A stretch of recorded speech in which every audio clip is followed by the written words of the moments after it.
We're recording. Yes, so we are recording. Let me get back to sharing my screen.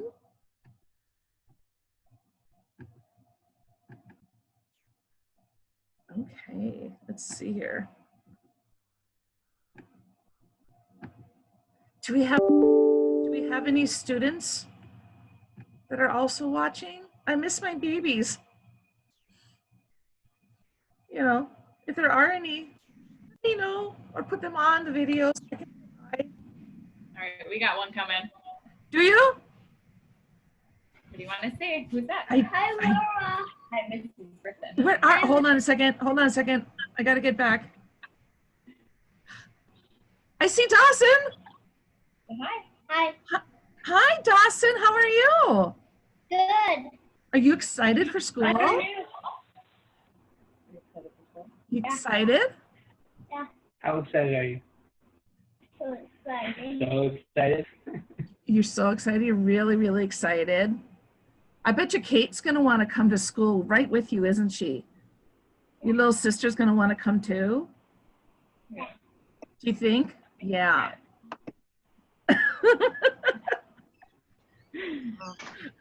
It's just great. I just, Or anybody. oh my gosh, I miss them all so much. I'm even holed up in my office here, Because you cannot start your video camera. you know. Right. So, Where did we find it? Let's see here. I don't know. Just looking to see how why I Okay. can't hear anybody. So if I have, right now I Everybody's can't talking, see but I the can't. chat. So that's not helping me either. I want to be able to see if you guys have questions, and that's not helping. So I'm coming. Okay. So any Zoom experts out there who know how to do both recording and not both, three things, sharing your screen, recording, and being able to see the chat. I'm having issues seeing the chat on the side, and I want to be able to see that. I haven't done the chat before, so there's that.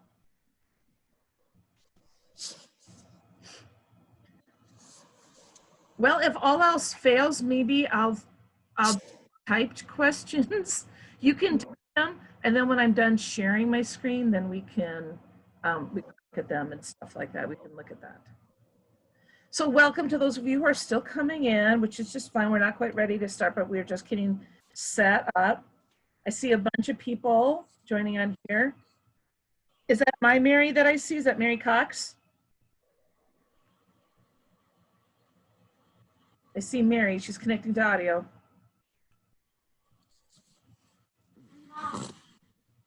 And then she wasn't. Mary Cox, is that you? I see one of the squares that says Mary. Is that you, hon? From Agnes? Maybe. Well, I see a bunch of you guys, so it's good seeing everyone. Are you gonna go make those cookies? Hello, it's so good to see everybody. I think a lot of you are starting with on mute, which is just fine, probably best. And I see iPhone.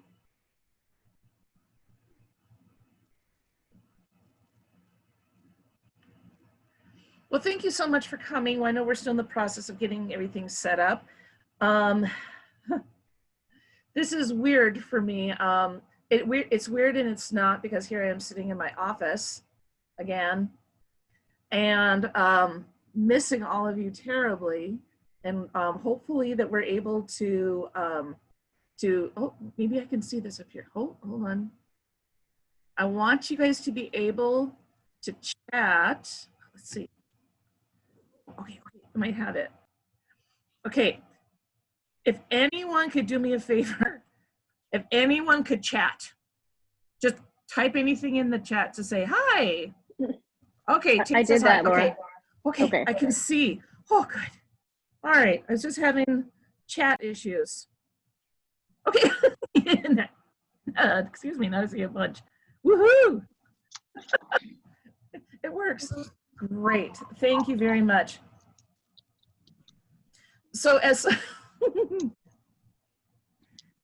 Nice to see all the hellos. Well, anyway, it's great to see everybody, or not see you. I see a lot of names, which is wonderful. And if you just have a picture or videos, up to you. That's totally up to you. But I wanted to be able, since I know like right now, I think we have 30 participants on here. And of course, if everyone talks all at once, if anybody who's familiar with Zoom, it gets kind of crazy. Or if you were on my pre-K lunch date, when we had lunch with the principal, it was interesting as well, you know. Anyway, so since we have so many people, one of the things I wanted to use is on the side here, the chat thing, the chat feature. And if you kind of hover maybe on the bottom of your screen or the top of your screen, for me, I have to go to more. And then I can see that. I can see the chat. That's how I was able to finally see it. And if you have a question midway, try to put up there, and I will do my absolute best to try to answer them as they come up. You know, if you could just be patient with me as I'm trying to get through it. So, and also realize too, as we begin, this isn't necessarily as some of you who've gone through my 15-pager here, it's somewhat linear, but it's also kind of, as with anything, more like a spider web. And so, you know, if it doesn't necessarily answer your question right away, it might get to it, if that makes sense. Okay, doke. So I know right now I'm sharing my screen. I just have a quick question. Do you guys see the black box that has like the names or the videos of the other people on your right side of the screen like I do? Yes. Okay. Because I want you to be able to still see the what's it called? I can also see your screen fine, Laura. Okay. There we go. So Michelle, is that I'm guessing too? Yeah, that's me. Okay. Still getting better at recognizing voices. So can you see the my PDF of the plan? Yep, I can see the top half of it. Excellent. Okay. Well, it's 7:02. One of the things I want to do as well is we have had some wonderful growth with St. Bernard's over the last month or two. And so we have a number of new families that are joining us. And I don't want to leave anyone out. I'm not going to go start naming people on here. But if you see some names that maybe don't look familiar, like welcome to the St. Bernard's family. And for some of you who are just coming in, or maybe haven't seen me before, I'm Laura Brixton. I'm the principal of St. Bernard's here. Just finished my second year. Before that, I was the 4th grade teacher for many years, many years. And then I was also a 1st grade teacher for Tate's class and Zach Skalski's class. And also the 4th grade teacher for that one as well. Plus I know there's some other alums out there. So, hey guys, see, I told you you're stuck with me. And I spent a couple years ago, working on my PhD at UND, and I taught there in teacher education. And then, you know, got the calling. I'm back here at St. Bernard's. Love it, love it, love it. This is my home. And I'm so lucky and so blessed to have all of you here, to have such amazing and wonderful support. So I just want to start this meeting, if we could, just with a little prayer, you know, and so we're going to begin in the name of the Father, Son, Holy Spirit, amen.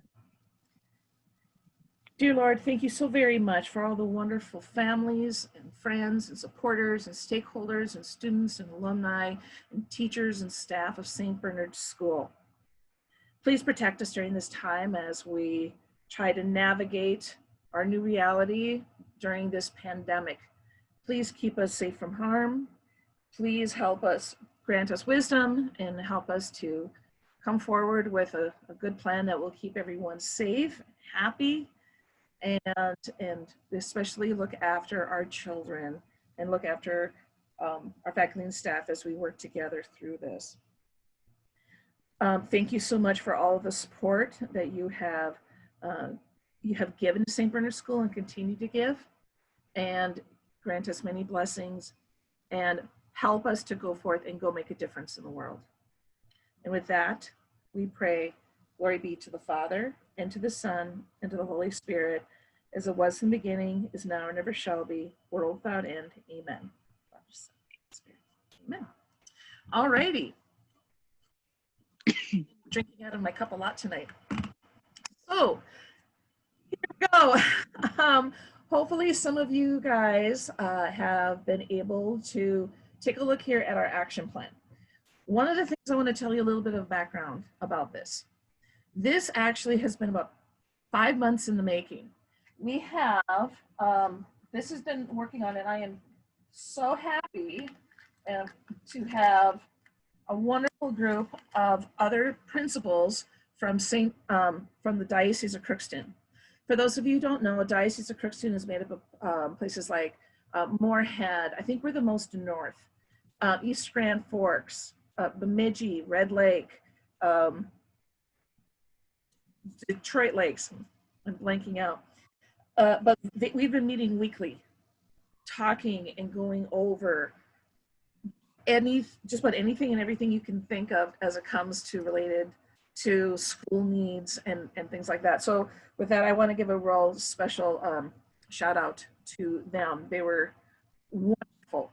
And especially want to thank Andrew Hilliker. He is our superintendent of schools for the Diocese of Crookston. He's also the principal of St. Joseph's in Moorhead.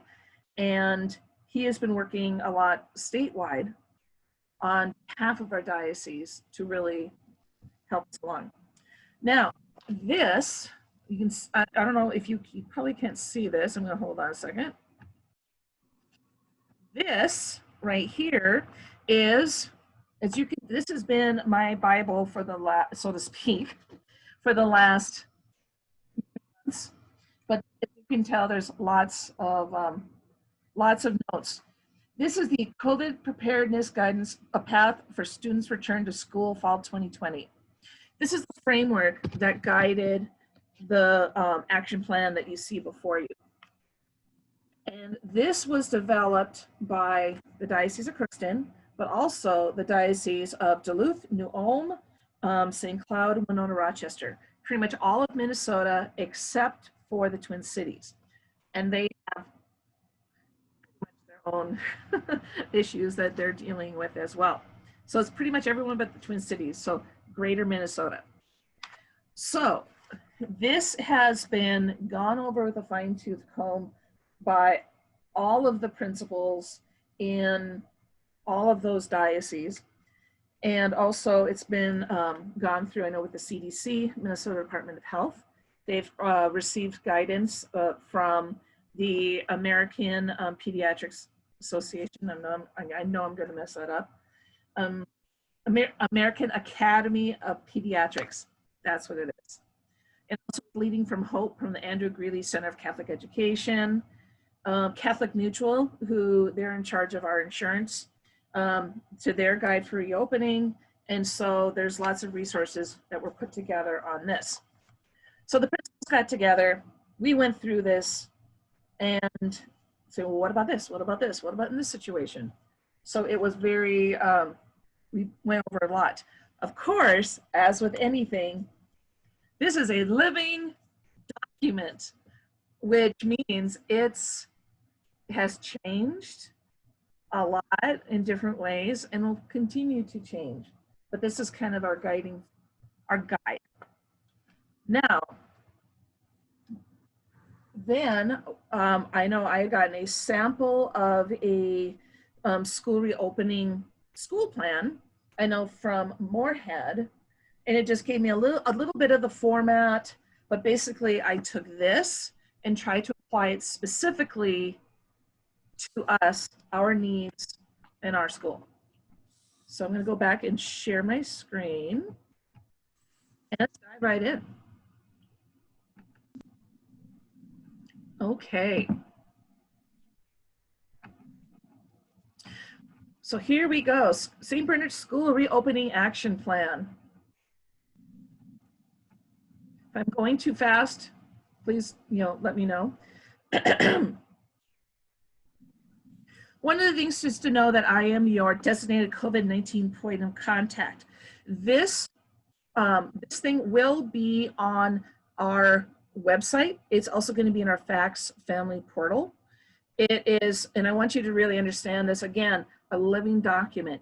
If there is something where you're like, you have a suggestion for this or for that, I'm definitely willing to take an input. I know that this plan, I've worked together a lot with, and I think I sent you the outline of the meetings we had. I met with the parish staff, the school advisory council, the public school district, meeting with them, Mitch and maintenance. I met with Teresa Walrath and Mary Cox, with our food service. And so just trying to meet with the variety of entities that are going to, try to give us some input on this. And so I got some wonderful ideas from them. And I spent about 3 or 4 hours working with the teachers on this as well. So as we move forward, one of the main points I want to point out here is this. Okay. Naturally, we or any other school cannot guarantee 100% that COVID-19 will not continue to spread. However, we can say that we will do everything in our power to keep everyone safe and protect their physical, emotional, academic, and spiritual needs. We also recognize that our unique size, structure, and ability to accommodate different approaches will allow us to mitigate the likelihood of transmission and welcome students to in-person instruction this year. So, just kind of want to give you an idea that this is going to be, we're going to be doing our best. Now, the plan is comprised of 4 sections: operational practices, health and well-being, curriculum and instruction, and creating and maintaining community. Okay. Now, I'm not necessarily going to read this exactly word for word. I'm going to be covering all the bullet points, but I wanted to be able to have them up on the screen so that you can read, but then also so that I can give them, flesh them out a little bit. On top of it, I am in the process, I'm just finishing up a little like a abridged Cliff Notes version. And that is going to be something that's kind of like hitting the real high points. That might be handful or handy to remember. I know initially I wanted to have some little videos that I could kind of show and demonstrate of how we're going to be doing some of these procedures. In the interest of time and with the plan changing, we were not able to get to those. But on Friday, Mrs. Dahlman and her boys and I are going to be making those videos and getting them out so that you can practice with your kids. One of the items too is just to be aware is we're going to be considered a closed campus. And so what that means is that, yes, we're going to be having a closed office for guests and volunteers. Now, if you take a look here, it will not be open during student drop-off, arrival, or the end of day dismissal. Now, you will be able to enter the school office outside of that time. So let's say, for example, you had something that you needed to talk to me about and it's 9:30 in the morning. You'd come in through the playground, the west playground entrance. That's going to be our main school entrance. And yeah, we're going to have to do, and we'll talk about the screening, do an adult screening. And so basically, and I know this is a change, but we will be doing where parents will be dropping students off or the bus essentially at the door. And we're going to be getting into that. I know that's probably one of the biggest changes. And so we're going to be getting into explaining that a little bit more. one of the main points with this is the whole idea of a student cohort. And for lack of a better word, I'm referring to this as your germ group. I know, it's cheesy. But so basically, this is going to be the group that your children are going to be interacting with. Naturally, they're going to be interacting with their own classrooms. But if, for example, and that they'll have limited contact with the other people in their cohort. For example, preschool, pre-K, they don't meet on the same day, but they're also in a completely different part of the building. Kindergarten, first grade, they are a cohort. Second and third grade, they are a cohort. And then fourth and fifth grade, they are as well. Some of the activities that they could be doing together is lunch, recess, mass, other activities. And so that way too, we are able to, we wouldn't be completely fully mixing with the exception of fourth and fifth grade. That's going to be a different setup. But for example, at lunch, one side of the lunchroom would be kindergarten. The other side would be first grade.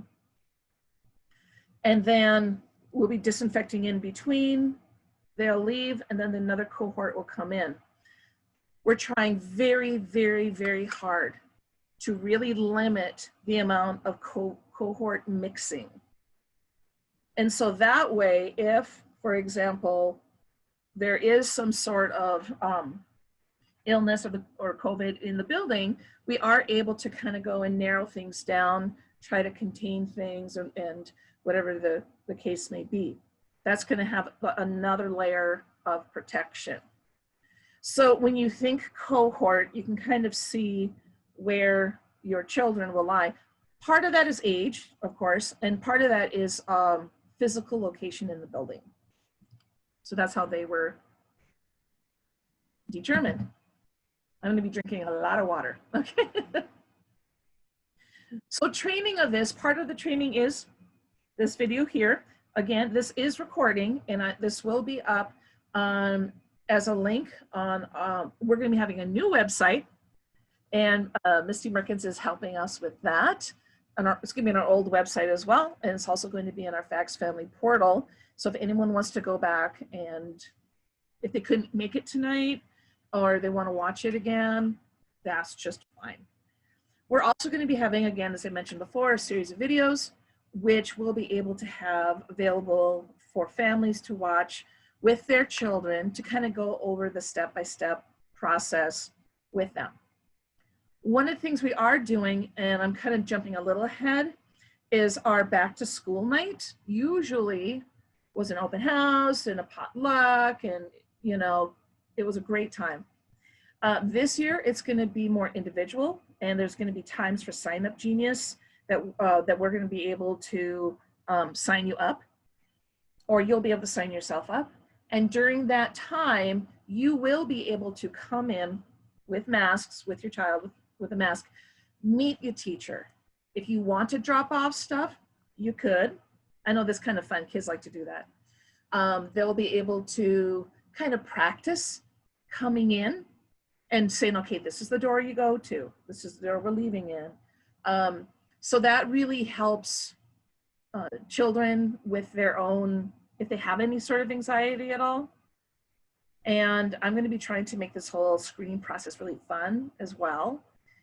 But I know this is also a time, in addition with our open house, we will be doing what's a benchmark reading assessment for all the students K through 5. Considering we ended up missing a quarter and a couple weeks of school, I mean, I know that we did online learning, but you know, it's one of those things where we just really want to know where are the kids at, especially with their reading, and then we'll be able to be armed with some information so that we can plan and we can help students out as much as we possibly can and from where they're at. You know, someone who's just starting 4th grade, they may not look exactly the same as they did, I mean, academically in previous years. And that's okay. You know, we're all just kind of starting from where they're at. So that is going to, and then on top of it, I'm trying to move this, here we go. So during that other time as well, teachers are going to be working with the students as well, talking about some of the different procedures. There's going to be signage all over the not all over, but you know, it's going to be in the building, just kind of reminding them to wash their hands and things like that. Oh, come on, there we go. I'm trying to move this. Now, the protocols of coming in and leaving. I talked a little bit about this. Okay, so one of the big things here, individuals experiencing symptoms of COVID-19, fevers or chills, respiratory discomfort, vomiting or diarrhea, loss of taste or smell, new muscle body aches, must refrain from coming into the school building. So we'll be having, as you can tell, we will be having foster grandparents, by the way, this year, just to let you know on that.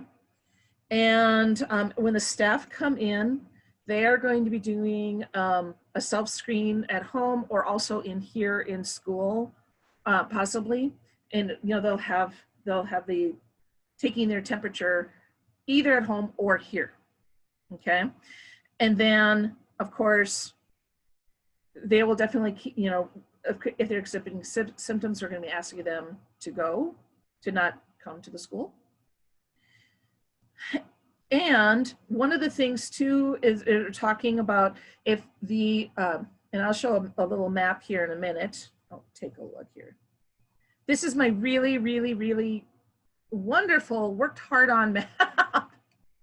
So if you take a look, I started typing this all up and I figured a map is just going to be more effective.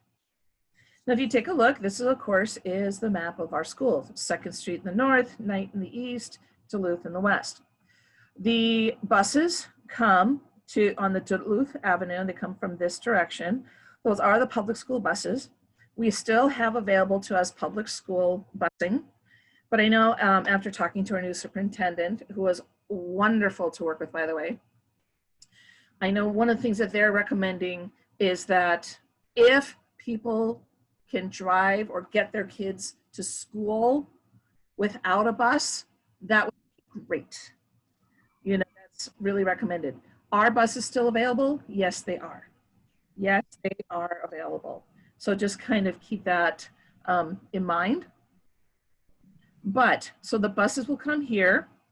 If your child is preschool or pre-K, they are the red lines. So they would come from the bus, walk along the side of the building here, and then there's just that little back door by the pre-K room, which is just right across. They got that little area where they put their coats. And this is the typical spot where pre-K gets dropped off. You know, it is right there. If, for example, they get dropped off over here on this side, you know, then they would walk across and then along the building here. What's different from before is before the pre-K or preschool could walk into the main west door school that's by the playground. We're really limiting that. And before it's kind of like, oh, well, my 4th grader used to walk down their little brother or sister. You know, they can maybe get them this far, you know, outside the door, but they're not going to be going in with them or walking them through the hall. Okay. And then if it is, if you have someone who is a kindergarten through 5th grade, they would either come here on 2nd Street to be dropped off or through the bus and then come through this main K through 5 door. At that point, at that place, this is where the screenings will be held, both here at that main school door, then also at the preschool pre-K door. Please note in green here, that front of the church, that is essentially, because if they have daily mass, that's where the parishioners are coming in. We're really limiting parishioners from coming into the school side. And so that the doors will be closed, not necessarily locked, but closed in between the school and the church. And so Now, we're also going to be going under some construction on the kindergarten room. They're going to be adding a new, and if you can see my mouse here, they're going to be adding a new ramp, wheelchair ramp, kind of outside of Mrs. B's room. And so they're going to be bringing in, I think, 5-6 feet, kind of moving the wall. And I think they're starting like pretty soon, maybe even next week. I'm not sure. But the parishioners would be able to go on that wheelchair ramp because it does take them directly into the gathering space. You know, they would not be crossing into the school. How that could be a little bit of change for students. You know, we have a number of students who play hockey and then they go to the old arena, which is just across the street. And normally they go and drop off their hockey bags in the that coat hall right off of the church. Well, they won't be able to do it there. So we're gonna, as hockey season gets a little closer, we're gonna find an alternate spot for them to put their stuff. So that's arrival. Trying to move this, okay. Dismissal is just the reverse, okay. One thing I want you to notice for both the arrival and the dismissal is that the gate is closed to cars. You won't be able to drive in, even though you see 2 cars here, that might have been on a Saturday or Sunday, or maybe, I don't see leaves on the tree, so I'm guessing that's a Saturday or Sunday or afterwards. And then, so that's definitely for the safety of our students. What we are going to be doing, and we're still ironing out a few of the rough points of dismissal. But for now, you know, when it comes to things like the kids outside when the weather's nice, waiting for mom and dad, you know, we might have one cohort by the trees, one cohort on the on the tar area, you know, maybe the pre-K preschool over here. So we're going to be working with the teachers to make a more effective and easier way for drop off, but without mixing the cohorts. So one of the things too, and this is imperative, and you guys, you know what? You guys have all been really, really, really good at this. And then it is imperative that families make a strong effort to arrive prior to 8:30. And so one of the things I'm seeing in the chat, will parents be able to allow to walk students in? No, they will not be able to. That is a big part of it. And that's going to be the same whether it's Challenger or us or any other school, honestly, in the state of Minnesota. I can't guarantee for other schools, but I know that's what it's going to be for Challenger after talking with the superintendent. And so that's one of the things, like, but when we have our open house, when you have that time that you sign up, then you come in, then yeah, parents can come in with their kids and kind of get them acclimated. So here's your hook and things like that. So, you know, that is going to be a change. That is going to be a change. They can walk them, I know Elizabeth was saying, can they walk them to the door? Yeah, they can walk them right up to the door, the outside door, just can't come into the actual thing. You know, so not the door of the classroom, but the door of the the building, or right here too, you know. I know it's definitely an adjustment, and you know, and that's why by talking now, and I think the best thing to do, and with working with kids, and the teachers will say the same thing as well, the best thing to do is to be with your children. One of those like, okay, this is what we're gonna do. We're gonna just be really excited. And you know what?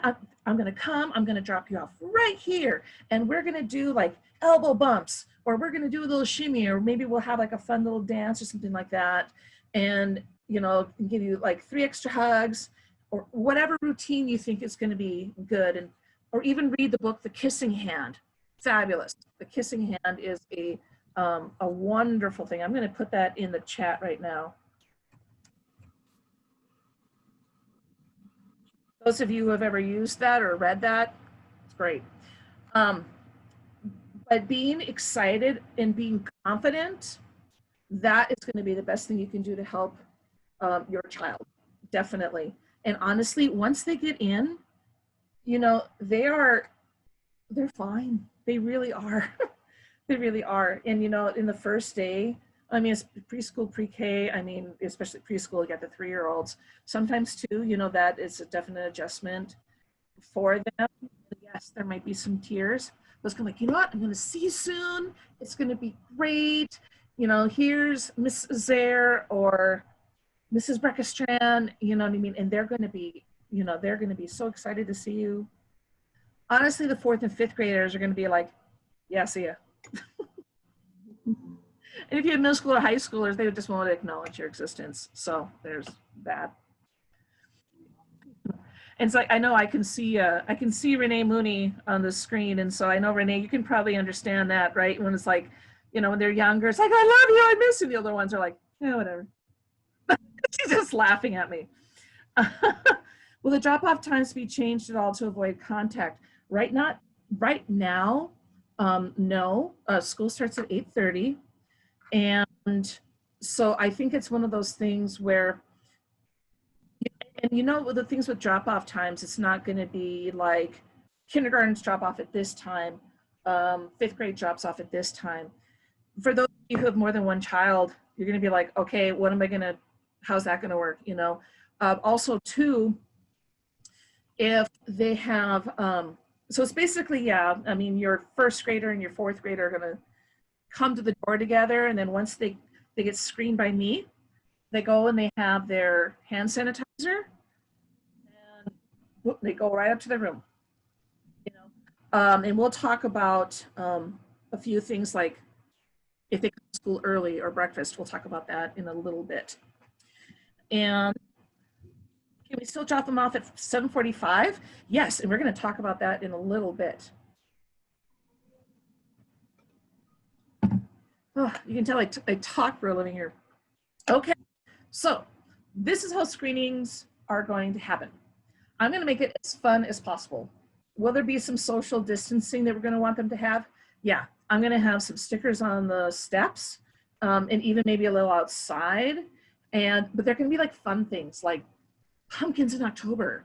Or maybe I'll have like on one sticker it says knock knock and the next sticker says who's there? The next sticker, banana, you know, or something like that. Or maybe I'll have some different fun facts, or I'll put on there like on the sticker I'll say something like circle, and the next sticker says jump up and down or make a silly face, and I'm going to try to mix those up. You know, so yeah, there'll be that social distancing getting in the building. That's going to be fun. It's an elementary school. So anyway, when they come in, and 7:45 is essentially the time that we're saying, okay, kids, this is when we're having kids come in. We're doing some things around. Teachers are going to be meeting outside of the office at about 7:30. We're just going to be kind of touching base with each other. Then they're going to be going to their rooms. They might even be outside of their room for a little bit, or whatever the case may be. So if you can imagine where preschool, pre-K is, or kindergarten or 1st grade, especially those kids who really need it, they're going to be, they can look in and they can see their teacher standing right there. So they'll walk in on those really cool stickers, and then they'll come up to me, and I'm going to do one of those infrared temperature thermometers, temperature things, one of those infrared thermometers. Now, I know that some studies have said too, you're like, well, how accurate are they? Well, okay, let's say it's 95 degrees on the first day of school. Sometimes it has been crazy. Sometimes it's been 49 degrees on the first day of school. But the kids come in, and I'm going to take their temp. And if I kind of sense, if I kind of feel like the temperature, I'm going to be looking at a range. If they are either under or over the range or whatever the case may be, I'll say, hey, why don't you just stand over here for just a little bit so your body gets used to it. Take off your coat, you know, or you know how kids are outside, they're playing and they're running, they're just all excited and they get hot. Or it's 20 below and they've been sitting in a car, or and they're freezing, or the opposite, you got remote start. So they're sitting in the car and they got the hat on, they got the coat, and they're just like boiling in the car, you know what I mean? So you know, I'll give them for those kids that there's even close, I'm just going to give them a little chance to kind of acclimate over kind of by the office. We'll have a spot for them just really quick. And then I'll just check them after after about 5 minutes, just to check it again. Okay. The magic number, let's see here. And so here's the questions. Now it's one of those things on a daily basis. I don't think I need to ask them. So in the last 14 days, have you been out of the country? You know, that's that's something that you probably don't need to necessarily ask a kindergartner, because, you know, I can kind of assume that they haven't necessarily been out of the country. So the students, this is what I'm looking for. If you look at this chart, I'm looking for the fever. Hopefully they don't have a fever over 100.4 degrees. I know that some kids run high. Some kids run low. My daughter, Grace, if she had a 99.9 degree fever, I could tell instantly that for her, that's a fever. Or not, well, you know what I mean, not a fever, but she's not feeling well, because she just runs low normally. And that's where as parents, you can kind of see that as well at home. Feel free, if you want to take their temps at home, just to kind of verify, whatever the case may be, if you have a question, go for it. Either way, at St. Bernard's, we'll be taking everybody's temp. And then, and bear in mind too, that if they are like 99.9, that's not medically considered a quote unquote fever. It is considered elevated. So it's funny because whenever I say anything like fever to my brother Dave, who's a doctor out in the University of Michigan in Ann Arbor, he's like, it's elevated. It's not a fever. And I'm like, okay, just chill out, Dave. You know, but so just kind of keep that in mind. Some of the other things too, the fever is really the kicker, but some of the other items, persistent cough, shortness of breath, loss of taste, smell, pink eye. Now, some people are saying shortness of breath. My child has asthma, or they have seasonal allergies, whatever the case may be. My husband, Patrick, you know, he has exercise-induced asthma. Also, he's run like 46 full marathons, so yeah. But this is like, has something changed within the last 14 days? Has it gotten a lot worse? You know what I mean? And you know, is there a real change? And it's one of those things too, I highly encourage all of you at home, just kind of do a quick little scan of your kid. And you know your children. You know your children. But I know for myself, as a mom, having 3 kids go through here, and I've got my youngest is a junior, you know, sometimes you're in a rush getting out the door, and they call later and it's like, I puked in lunch. I'm like, what? I was sick this morning, I didn't tell you. I'm like, oh. But also too, realize as well that sometimes things like, oh, my stomach's a little, my stomach's not feeling well, or something like that, that also can be nerves. Just kind of keep that in mind. And is it something where they're nervous? Because kids sometimes can't always vocalize how they're feeling, or they may not even realize that they're feeling nervous. All they know is they feel kind of jumbly, and that usually is whether it's kind of maybe like a headache or stomach or whatever the case may be. So just to kind of, and you know your children as well. Just kind of keep that in mind. Okay, take a quick look at the questions. I haven't been able to look. Excited. Still up at 7:45. Oh, I went too far. It says positive for the virus without showing any symptoms. Yeah, there's nothing we can do about that if they're asymptomatic. All students can be asked these questions. For example, okay, basically, some of them are not necessarily questions per se. Some of them are more of observation. If they got a persistent cough, you know, I see them come in the door, you know, and they're just hacking up, you know, they're just cough, cough, cough, cough, cough, cough, cough. I'll hear them coming, you know what I mean? and shortness of breath, you know, those kind of things. And it's, so how you feeling? You know, so how you doing? You know, so, you know, it's like, how you feeling today? That's probably going to be like a question that I'm going to be asking them. You know, for pink eye, I'll look at them. After 25 years of teaching, I've gotten really good at catching pink eye. Also, fun fact, 2 fun facts. I'm also really good at identifying lice and getting lice out. Yes, we know the personal thing behind that. And I'm very good at taking out teeth. So ask your kids. I've taken out many a tooth.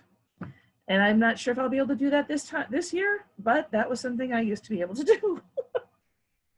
Of course, if they were loose and ready, I just don't randomly take out random teeth. Okay. So, so Kaylee, that's, I guess it's more of an observation. 14, 14. Okay, good question, Kurt. One of the things too is that we're looking at is, and I'm going to be coming into that over the kid being sent home in the middle of the day. One of the things is we're hoping, knock on wood, that the initial health screen should hopefully be able to, whether it's, you know, considering hopefully it's done at home and it's also done here right away, hopefully we'll be able to catch that earlier in the day before they've been in for a few hours. Naturally, with anything like that, what we're going to be following is the Minnesota Department of Health. It's called a decision tree. And they have one that came out in June. And to be honest, I purposely did not send it home because anybody who had possibly have seen it, you can tell it's about as clear as mud.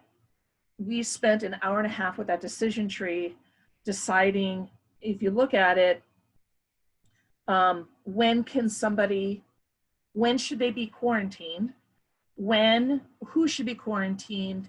When can they come back?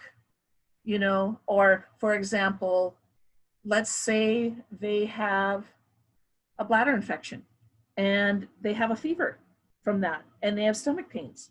You know, you bring them to the doctor and you're thinking, oh my gosh, they've got COVID. And they're like, no, actually they have a bladder infection. And so are we going to, just because they had a fever and like a stomach pain, does that mean that they have to be quarantined? No, because it was another health issue. You know what I mean? And so there will be another, for the Minnesota Department of Health, decision tree coming out. They promised us in early August, and now it's the 5th. So hopefully it'll be coming out shortly. If for some reason it doesn't, I know that people at the diocese are in the process of making one into a really nice looking flow chart, you know, so you can kind of see who is going to be coming back.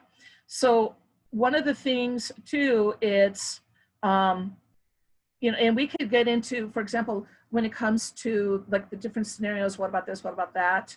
I know like we spent like an hour and a half, again, with the principals kind of going over those things. And we're still in the process of understanding that because some of those parameters have changed.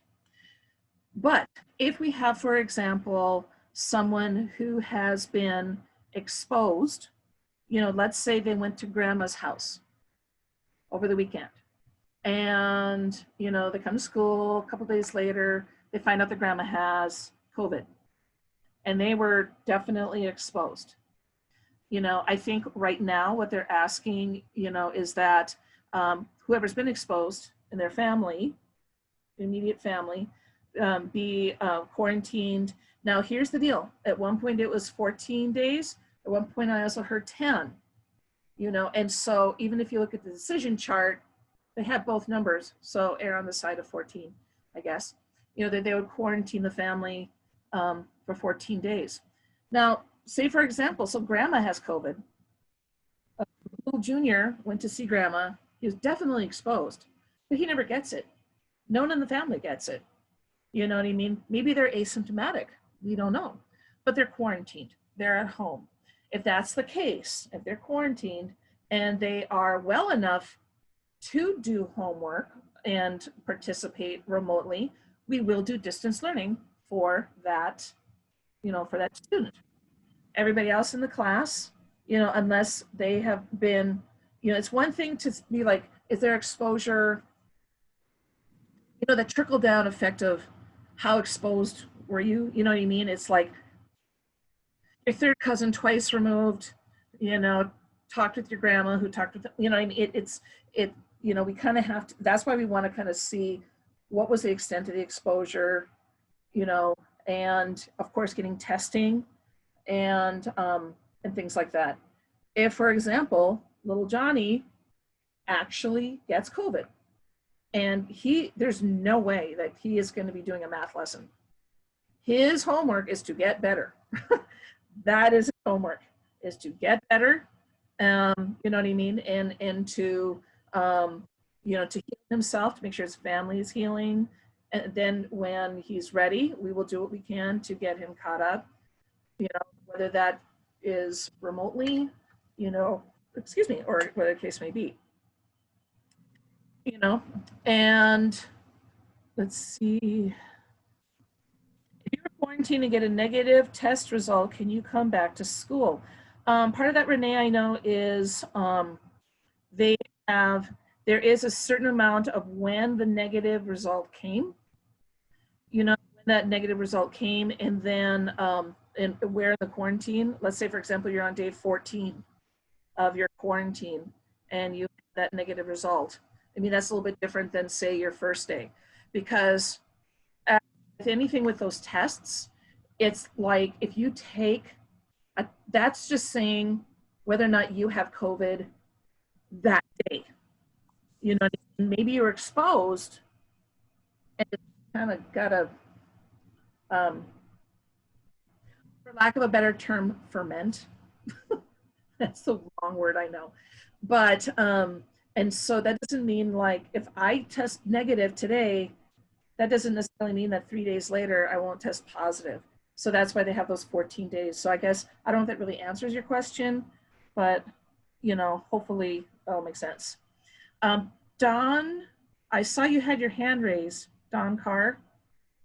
So I don't know if you wanted to do something on mute, or if you want to type something in chat. I know sometimes with people on phones, it's hard to do the chat feature. Don, I don't know if you can hear me.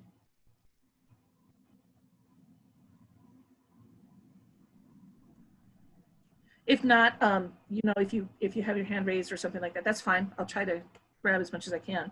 Okay, are we offering homeschooling through St. Bernard's? Right now, technically, no, we are not.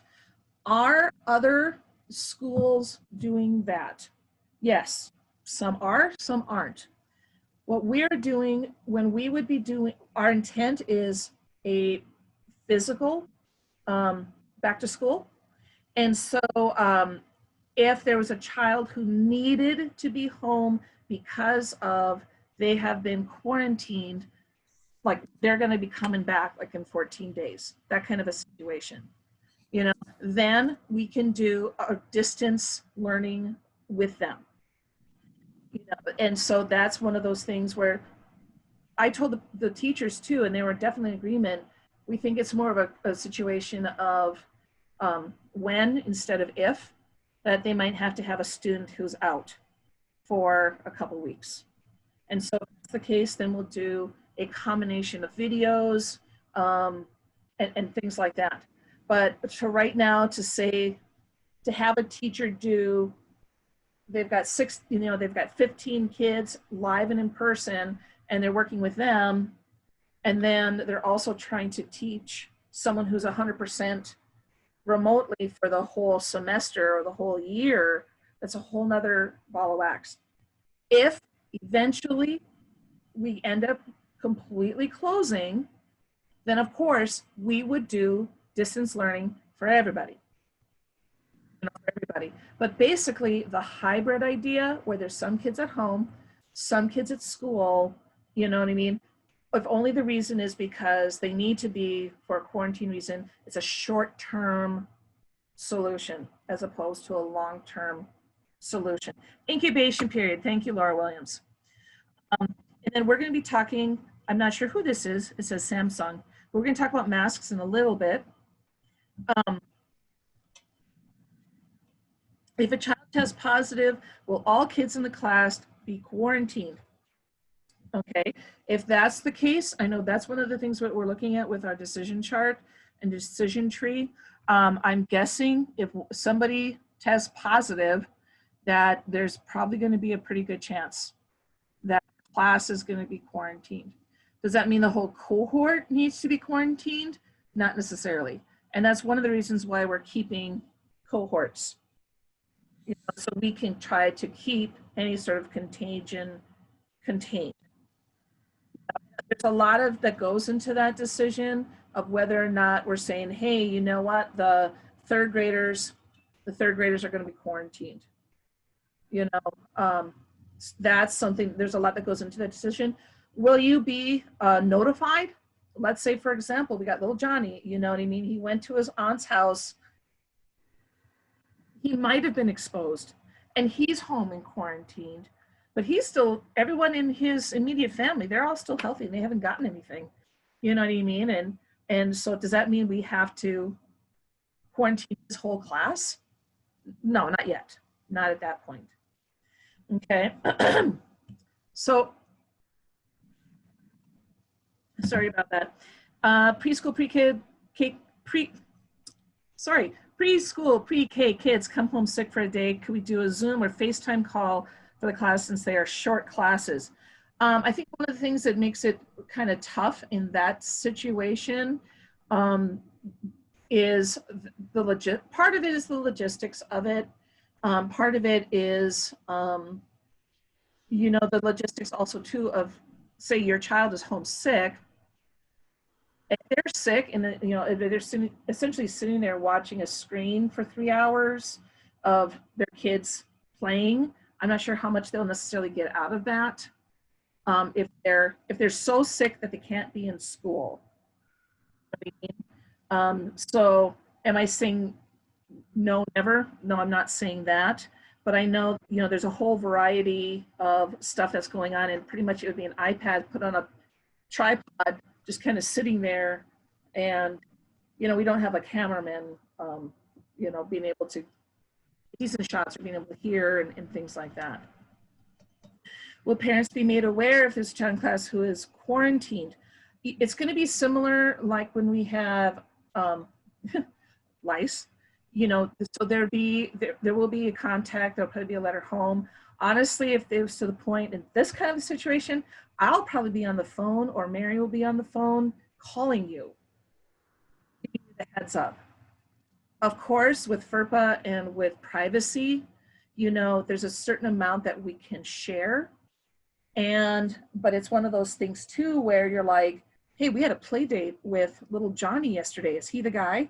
You know, so what we'll do is we'll probably talk to little Johnny and say, hey, have you had a play date with anybody? Have you gone to hockey practice? Because, you know, if your own child, you know, had tested positive, I would hope too that you would contact people as well and say, hey, my son or my daughter has this and we hung out last weekend. You know, so you're contacting them as well. Of course, with anything, we need to have parent permission before we set a name. And so, but you know, there are some privacy issues with that. And so the only time we would give a name is only if it's like little Johnny says, hey, I played with little Susie yesterday after school, or if it's like extended care, you know, we would contact those people as well. But otherwise, they don't necessarily need to know the name, you know. Okay. So I'm trying to move this forward. Here we go. Physical distancing. We are going to do our very best. From our understanding and looking at the American Academy of Pediatrics, some of the studies in the peer-reviewed journals have stated that, especially with kids, that a social distance of 3 feet was essentially as about effective as 6 feet. And so what we have done is we don't have desks 6 feet apart. We have desks 3 feet apart. if you ever want to have an idea of what that looks like, you can definitely, if you're coming to Mass sometime, you can poke your head through the window of Mrs. Burkell's room on first floor, and her desks are 3 feet apart. And so that is another reason why we have capped our class sizes to 16. Of course, for the younger kids, that's even less. For the preschool, pre-K, that's even less. And so one of the things is right now, with the physical distance, sorry about that. Let's see here. Come here. Sorry, just a second. When they are outside, they want to definitely be aware of that. But, of course, outside is going to be that they can take their masks off. When they're in the use of masks, and we're going to be talking about that coming up in a little bit. I'm going to talk about masks in a little bit.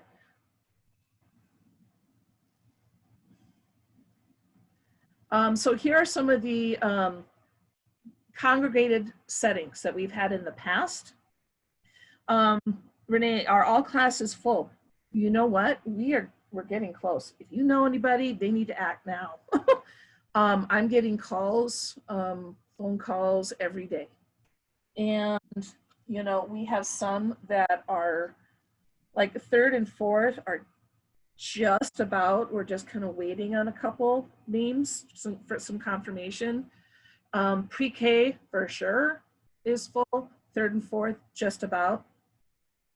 And so I'll be talking about 4th and 5th grade situation in a little bit later as well. So yeah, it's filling up. Kurt, I know we're not going to be doing homeschooling through St. Bernard's, so you just won't be able to do that. So we talk about going the early morning drop-off instead of going to the basement. The earliest they'll come to school is 7:45. They'll come in, and then once they've gone through me, then if they choose to have breakfast, and they have the hand sanitizer, they'll go down. They're going to get a breakfast to go.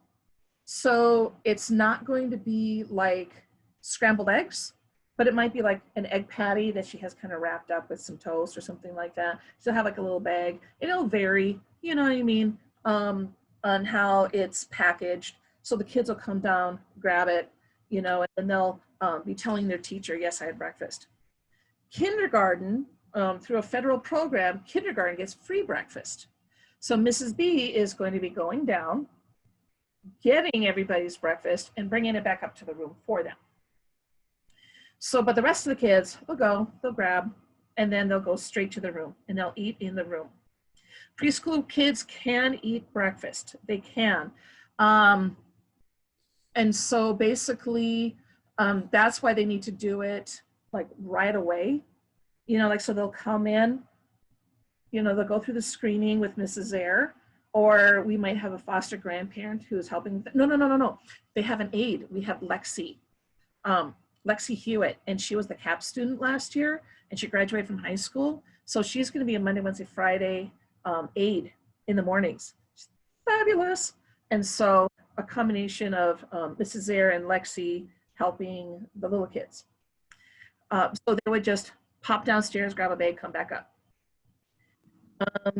Any classroom, anytime they enter or leave a classroom, they use hand sanitizer. We're going to be doing, instead of morning prayer, we're going to be taking turns leading the school, either via intercom or Zoom or Facebook Live. And so we'll be doing that on Mondays and Wednesdays. Hallways schedules will be staggered to avoid congregation in hallways. We're going to really try to be on the lookout to see if they look out and they see someone from a different cohort out in the hall, they're going to wait a little bit till it clears through. Lunchtime, to point this out in particular, tentative schedule, and we're not going to be able to have like grandparent lunches or parent lunches or alumni lunches, people coming in from the outside to have lunches with the kids. We're not going to be able to do that. And that's going to be consistent across just about every school that I've heard. But notice the times have definitely changed. So basically what would happen, if you take a look at the tentative schedule, approximately 10:55, kindergarten will come downstairs to the basement bathrooms. They'll go to the bathroom, wash their hands, come out, also use hand sanitizer. We're doing the bathrooms downstairs instead of upstairs where we normally have, so the kids aren't like touching the handrails on their way down. That's just gross in general. And then the kindergartners will go through, get their lunch, as they normally do. They'll go and sit on one side of the lunchroom. There'll be about 3 or 4 per table, and they'll be spread out. They're going to have their masks on all the way, and then when they sit down and it's time to eat, they can take off their masks, and we're going to have like a little lanyard they can just clip it onto so that it's not just sitting on the table or whatever the case may be. We try to keep them as clean as we can. First grade, since they're in the same cohort, will come in right behind them, do the same thing, go to their spot on the other side of the lunchroom. And the center section is going to be empty. And so, so they'll eat. And I know Mrs. B and Mrs. Patty Beckstrand and Shelley Brickell, those are the teachers for KN1. They usually take turns for recess. One of them will take the kids outside, and they don't need to wear their masks when they're outside. And but during the time, there's going to be like at 11:20, there's going to be a disinfection time. Mitch has done a bunch of research on what's going to be some good food safe disinfectant wipes. He's done a lot of work with that. And so I told Mitch, we're going to turn into the NASCAR pit crew of lunch disinfecting, disinfection. So we're going to be going through cleaning everything, give it a little time, to kill the germs and things to dry off and not dissolve, evaporate. And then the second and third grade will come down and they'll go through the same process that we did before. Notice now fourth and fifth, and we'll talk about that in a little bit. They are going to be on one side, and then on Monday, Wednesday, Friday, the pre-K, all day pre-K will come and they'll have lunch on the other side. Even technically they're in different cohorts, we're going to make sure that there's some spacing time-wise between the fourth and fifth graders when they come down and wash their hands. So when the pre-K come down, and we'll probably do a disinfecting of the bathroom in between when the fourth and fifth come. And then, sorry, excuse me. Will they be able to get seconds? Basically what's going to happen is, so they'll get the tray, they'll sit down, they're eating, they're having a good time. And when they're done eating, they'll just stay there with their tray. And then the teachers will dismiss them like one at a time to come up and put their tray away. So that way there's not that big congregation. Let's say they want seconds. They'll just raise their hand and say, hey, Mrs. Brickson, may I please have seconds on potatoes? Then I'll go on over to Teresa and say, hey, Teresa, can I get a second of potatoes? In a little container, grab that and hand it to the child. And then I will, we'll just note that for their lunch account. They will not have to go and type in their numbers or tell Mary their numbers, because with our new fax system, they're going to be essentially telling their teachers, hey, I'm having cold lunch today, I'm having hot lunch today, and their teachers will be putting that in as they do attendance. So that's one of those things.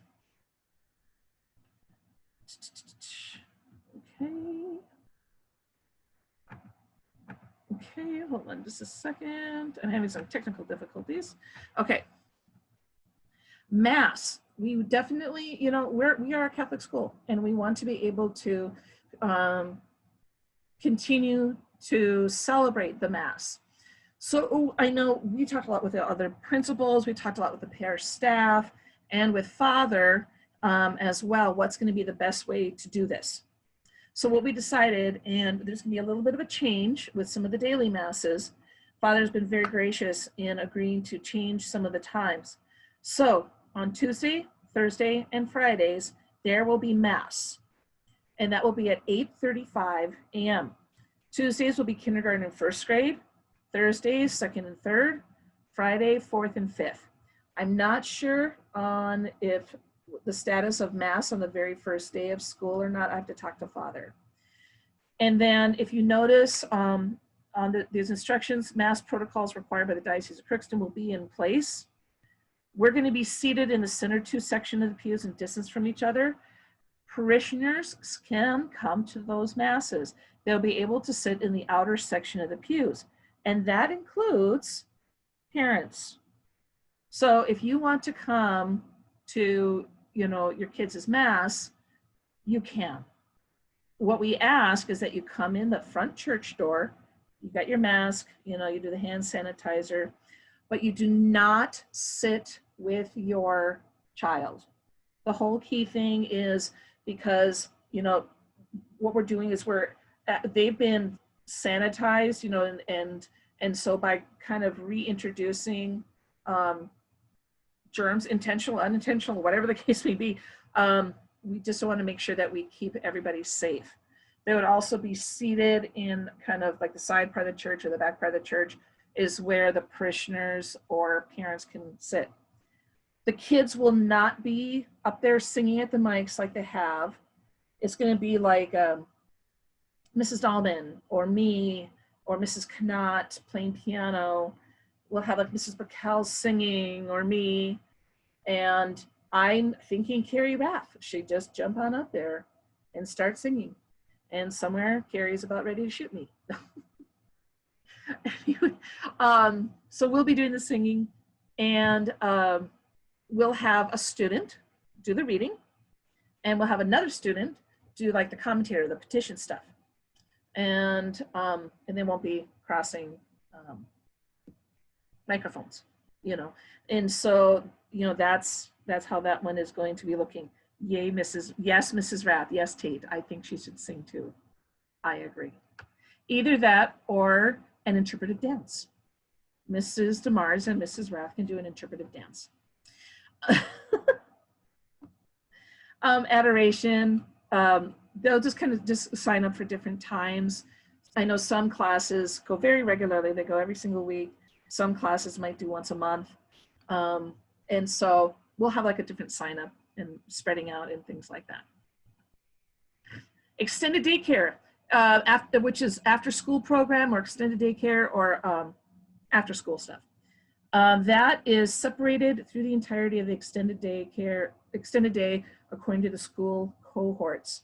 So it's going to be down, if they're not outside, they're going to be down in the cafeteria, spread out into different parts of the cafeteria. When they come down, they're gonna have to go through another health screen, hand sanitizer.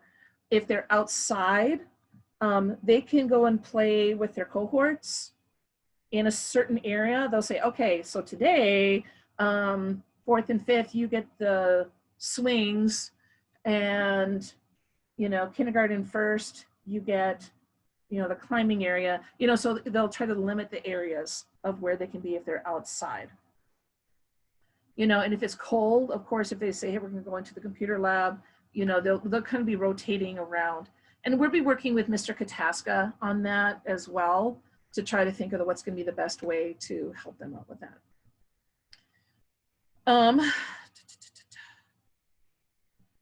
Okie doke. Communication signage.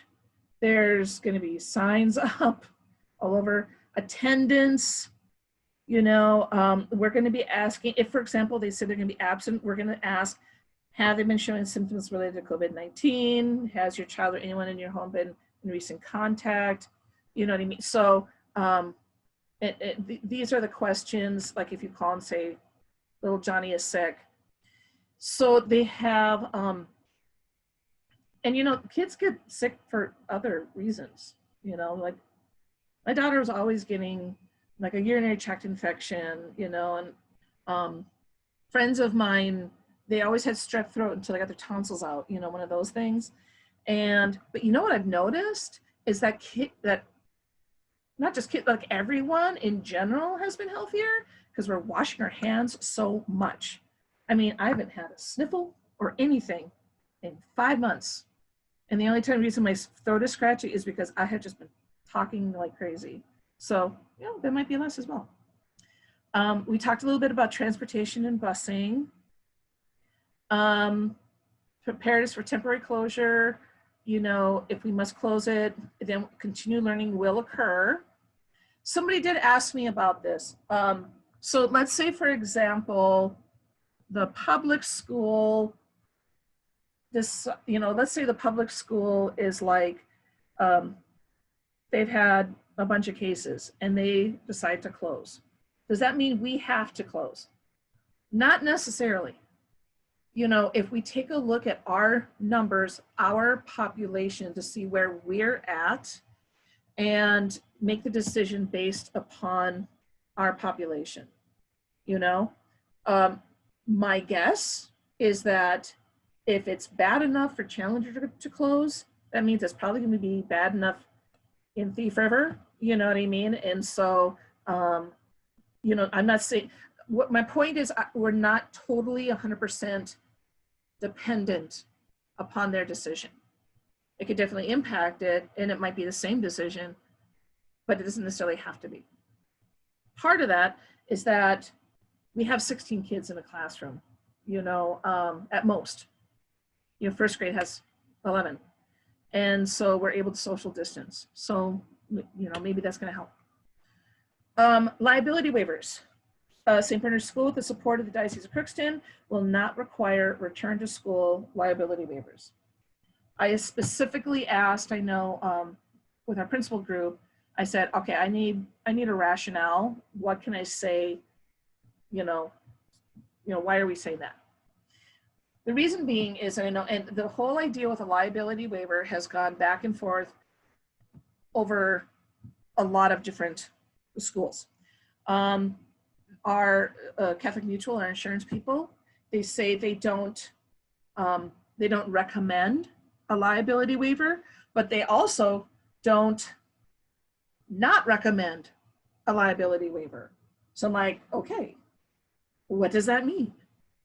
You know, the insurance guys, they should have been lawyers. And I know, talking with my brother and talking with our lawyers as well, it's one of those things where a liability waiver doesn't necessarily even legally protect parents or the school.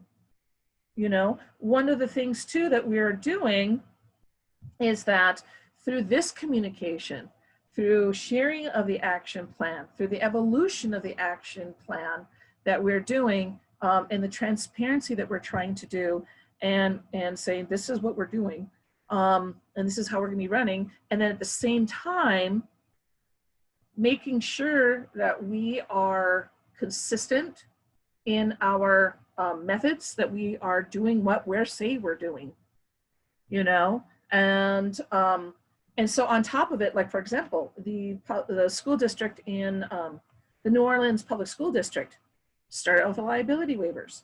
Well, that caused such a huge problem and uproar on many sides that they since ended that. So they no longer have liability waivers. And so on top of it too, some of the wording that is just, it's just really scary too, talking about, well, in case of death and you know, so it's like, that's where we are on that, in case if people were interested. If a student tests positive and rides the bus, will the bus garages or schools be communicating to notify a student's family? Well, I know that, you know, that's probably, that's something too that I know when I had talked to the superintendent, we had, they were still in process of working out their plan. I know that at the time that I talked to her, it was the day before the governor had his announcement. You know, so I know that they have been working on a plan for quite some, they've been working on many plans, as all of us have, for a long time. And so now I know they're just polishing up and are probably going to be releasing that within the, you know, a little while, pretty soon. So, but I am going to ask for that, especially because our students are, you know, anytime they're sort of cross-pollinating, so to speak. And in turn, you know, if we have little, I always use little Susie and little Johnny because I think I only once I had a Susie or Johnny. Anyway, but if little Johnny rides the bus and he's a St. Bernard's kid and we find out that he's positive, I'm going to let his bus know, you know, I'm gonna let them know. And I would hope that they would let me know, you know. And someone's asking, will each teacher communicate a distant learning plan with students and parents at the beginning of the year to make it smooth if needed? Yes. Not just yes for each teacher, but also as the school, because we're going to be coming up with a comprehensive plan. You know, like 4th and 5th is going to look different than, say, preschool. But at the same time, we want, now that we see the train a-coming, we can prepare for it. As you know, we had a huge learning curve, all of us, parents, teachers, students, everybody, when it came to distance learning. And I really feel, you know, our teachers worked extremely hard and put in a ton of work trying to ensure that your kids will be able to get the best education that they could possibly give them. And you know, there were some definite things that we learned, like, hey, this works. Hey, this works. Oh, this doesn't. You know, let's try this. And we were meeting weekly and talking. And so we're going to be able to take that information, and with the next couple of weeks, we're going to be meeting and hashing out a nice comprehensive distant learning plan. I spent 4 hours with him just going over this plan. So, you know, I thought, that's going to be in another day once my voice comes back. So yeah, you'll be able to do this. I have, constant evaluation. I know I'm going to be talking to teachers daily. I'm like, how's it going? How's it going? How's it going? With the plan. I'm going to be recording. This works, this doesn't. This is how we're going to change it, and the date. And I'm going to be talking to the School Advisory Council at their meetings. It's going to be a line item in every one of our agendas. You're not limited to just that. If there's something, whatever the case may be, you can email, text, call, whatever the case may be. Granted, what may work for your child may not necessarily work for the school. You know what I mean? And so we're trying to do the best that we can, you know, school-wide or whatever the case may be. So just kind of keep that in mind with the assessment of the plan.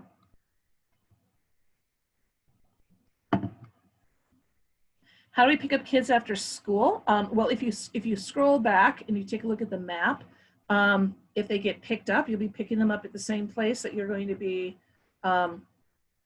It's just the reverse of dropping them off.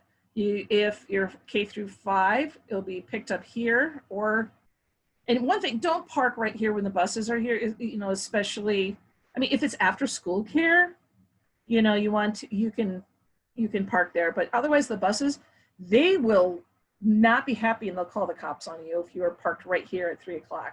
And I've seen it happen. They get about 6 or 7 buses on this line. So K through 5, you get picked up here, preschool, pre-K over here. If, for example, you have 2 kids and one's in 4th grade and one's in preschool, pick up your 4th grader first, go around the corner, pick up your preschooler, or vice versa. I would highly recommend being on this side of the road. The teachers will be there to ensure that they don't cross the road. Please do not park on the other side of Duluth Avenue. Please, please, please, please, please. If you do, then please get out of the car yourself and come get them so you take them across the street. We had some close calls. After school care pickup, and that might vary, and I'm going to be talking with Mr. Kataska about that, because let's say they're outside, they're separated, but they're outside. Well, picking up is going to be a little bit different. You know, you'll probably pick them up in the back, I'm guessing. I'm just guessing you'll probably be able to park where the buses are at that point, I'm guessing. But yeah, we're going to have to talk with Dan about that. You cannot come in the building to get them. We're going to be talking with Dan about that, and just so that you're aware, one of the things that we can do too is if you, for after school care, if you've got if you have Mr. Kataska's cell phone or something like that, and say, hey, I'm here, or I'm going to be there in 5 minutes. That's even better in the winter. I'm going to be here in 5 minutes so they can get their stuff on, and they can kind of walk them down to whatever entrance it is. So we're going to be talking about that. If it's after school hours, I'm pretty sure still, they're probably not coming in the building, but I got to talk to, we're going to be working on that.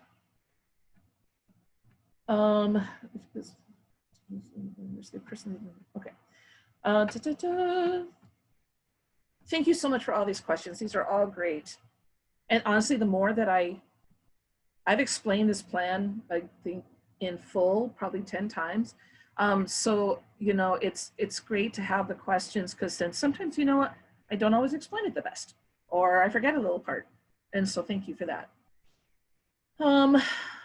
Okay, so if you take a look here, the difference between cleaning and disinfecting, let's say, for example, you're at lunch and I take a wet washcloth and there's a little bit of mayo or ranch dressing on the table and we kind of wipe it up. That's cleaning. Disinfecting is going to kill the germs, okay? And that's going to definitely kill the germs. One of the things, okay, you guys, I'm so excited about this. I know I should not be this excited, but I am. I would like to introduce you to the Clorox Total 360 Ionic Sprayer. Check this out. The Clorox Total 360 system is here. A revolutionary way to reach and kill pathogens almost anywhere. It combines the superior surface coverage of proven technology with the proven effectiveness of Clorox disinfectants and sanitizers. First, the electrostatic sprayer system turns the liquid into small droplets. Then, the sprayer applies a charge to each drop, so they're attracted to and adhere to surfaces with a force greater than gravity. The coverage is superior. It spreads over, under, and around surfaces. With Clorox Total 360 Disinfectant Cleaner in the system, you can kill MRSA, cold and flu viruses, norovirus, E. coli, and salmonella in places that could have been easily missed. The system gives you coverage far superior to conventional tools. With trigger sprayers, you might miss areas. Foggers and misters don't provide uniform coverage. Our electrostatic spraying system provides some of the most advanced and comprehensive disinfecting and sanitizing available. It goes on from there, but we're getting one of those bad boys. So we end up hearing about that from our principal meeting. We do have funding through the CARES Act, through ESSER, which is going to be paying for it. And it's interesting because they have, like I know Sacred Heart bought 2 of them. East Grand Forks Public Schools bought 6. I know they just sold a couple to the Villa in Crookston, there. And so it's one of those things where that would be used after school. If you notice when they were spraying it, there weren't other kids around, there weren't, or anything like that. And so that would be like a once a day thing. And so that's going to be done by maintenance staff. And as you can see, that's going to be saving them a lot of time. But basically,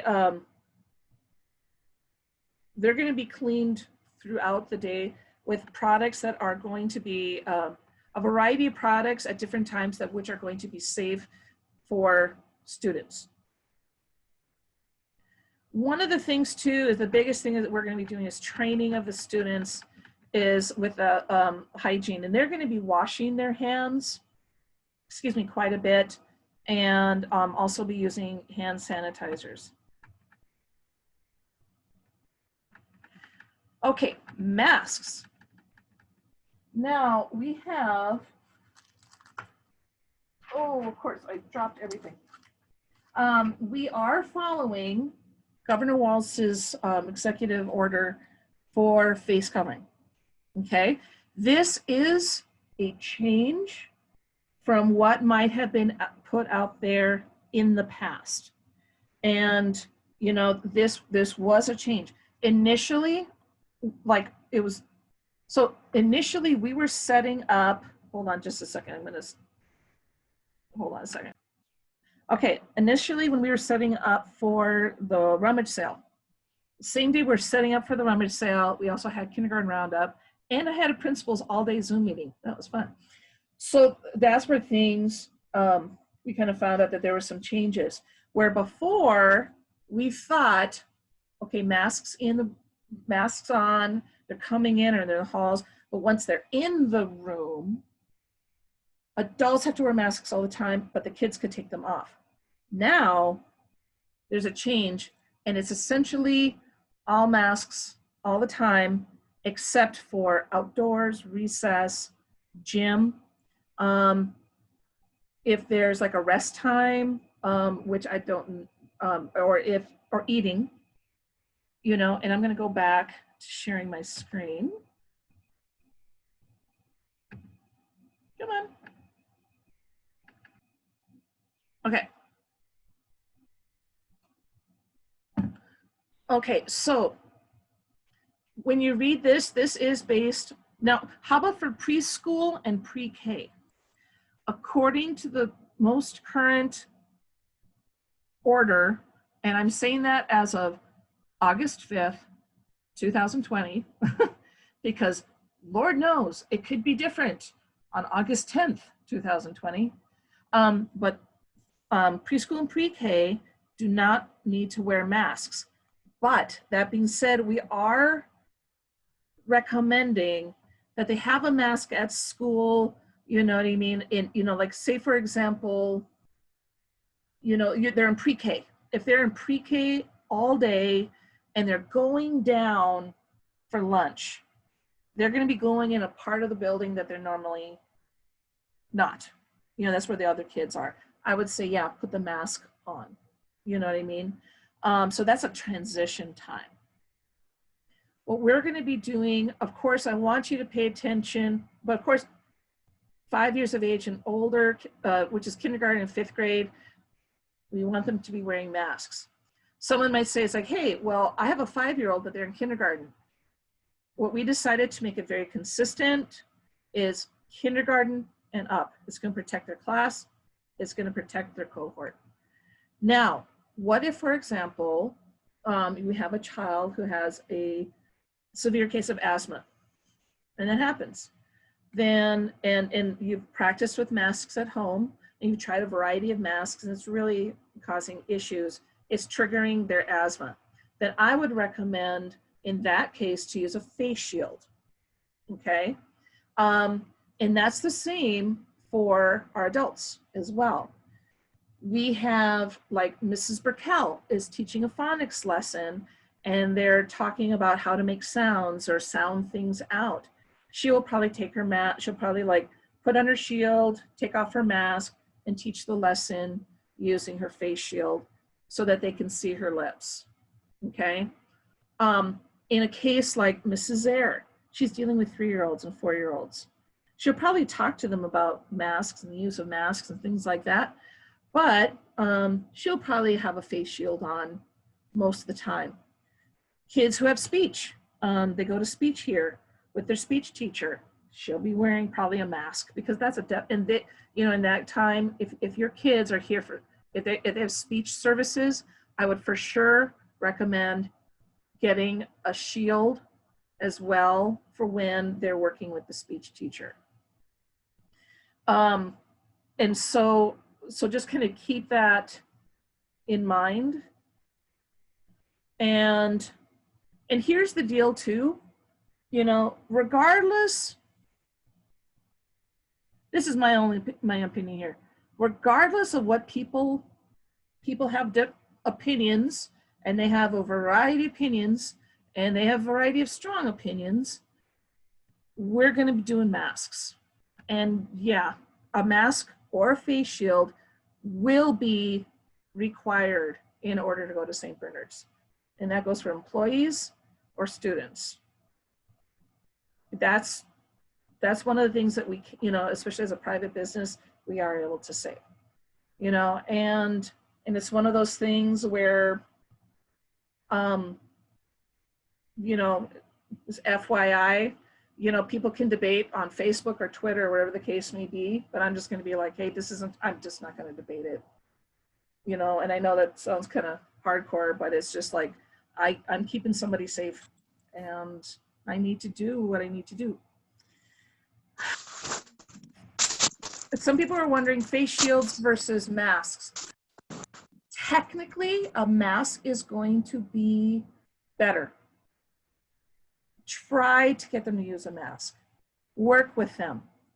And just because they get fussy the first time, I wear glasses. Almost every kid I know that has glasses, they come in and then they don't want to wear them, or they take them off. I'm like, where's your glasses? Eventually, they get used to them. They put them on. You know what I mean? So, and then they realize it's not there. All the other kids are going to be wearing them. You know what I mean? So it's like they're going to get used to it. And also, too, the way kids are at home are not always the way they are at school. So even if it's like, well, I can't get them to wear them at home, try. Also, too, your attitude towards it goes a huge way. If you're like, this is stupid, I can't believe they're doing this, da da da da da da, your kids are going to be acting the same way. You know, if you're like, hey, you know what, we're going to do this, we're going to wear masks, and the more that we wear the masks, the sooner we can get rid of this icky COVID thing, and we're going to get through it. And you know, so the attitude and the message you're sending to the kids is huge, huge, huge, huge. So I do understand, especially when you're dealing with some different kids. We do have kids with some asthma issues, or, you know, or like just anxiety or whatever the case may be. If you opt for a shield, that's fine. You know what I mean? But I do know we're going to be giving, so that's where are these masks coming from? I'm going to get some really cool, Go Make a Difference St. Bernard's ones, or maybe they'll have a shield on it. So we're going to be providing one of those masks. We're also going to be providing a cloth mask. And we do encourage, now some kids are like, I want one with the Vikings. Sure, fine, bring them in. We're not providing shields. We are for the teachers and the staff, the shields and masks, you know. So let's say, and I know, I have 3 girls. You're running late and you're going out the door and you're like, oh my gosh, we forgot the masks. They'll come in, we're gonna have some here. You know, we'll either have some paper ones or we'll have some cloth ones. You know, someone who sews, start sending them our way, maybe different sizes. And so, you know, if for some reason they come and they don't have a mask, we can provide, you know what I mean? And of course, at the end of the day, you know, we'd want it back. And then at the end of the week, I'll wash it. If it's your mask, of course, you would go home. Okay, now this is something that was kind of like, a funny thing. I was trying to remember who told me this. I'll remember it later and I'll give them credit. And I know this is goofy, but I'm going to tell it to you guys. Think of your mask as your underwear. You want to have fresh, a new underwear every day. You don't want to be messing around with your underwear. You don't want to share your underwear. You know what I mean? You want to, you know, not be pulling on them, and you want to keep your underwear on. And so I know that's weird. I know that's kind of, you know, borderline inappropriate, but for kids, it makes them giggle, and, you know, and it might be like, oh, okay. So they go home, and we shouldn't see all week long the same Vikings mask unless you're washing it every day. So keep that in mind, you know, because kids, oh man, they love picking out like the cool masks and stuff like that. Drinking fountains. Oh, hold on a second. Let me see here. Okay, maybe make a spare mask in the backpack as a must. Yes and no. If you have a mask in the backpack, make sure it's in a clean Ziploc bag, because backpacks can get disgusting and they can be covered in germs and stuff like that. My sister-in-law is actually working on doing research for the vaccine in Ann Arbor, Michigan. She's a doctor out there. And so my mom was like, oh, I just keep one in my purse. And she's like, no, Jeanette, you know, my mom's 85 with a heart valve replacement.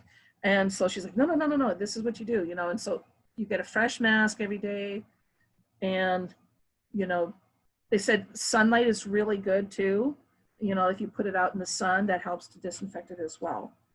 Someone gets to be wet from their own breathing, so to switch it out. If you want to bring a couple, fine, I'll just say put it in a Ziploc. One of the things too, you know, depending on what your mask is, there's a whole variety out there. Who is it? Somebody on Facebook put out there, what brands are good? Someone said they had some at the Shed were really good. Old Navy.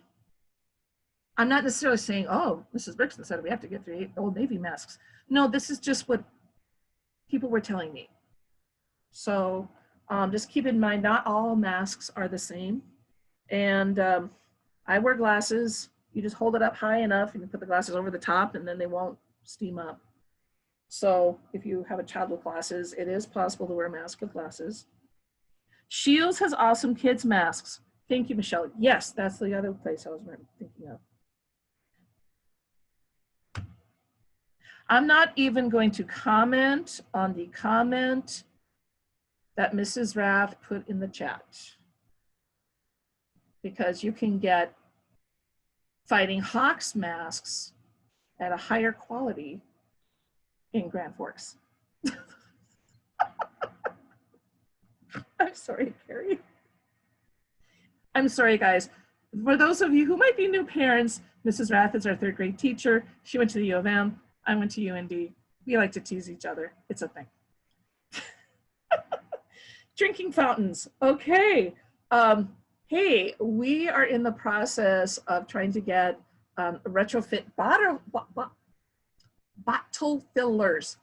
Say that 5 times fast. Bottle fillers on our electric water fountains. So they will not be able to put their mouth on the water fountain kind of thing. They'll just be able to use a water bottle.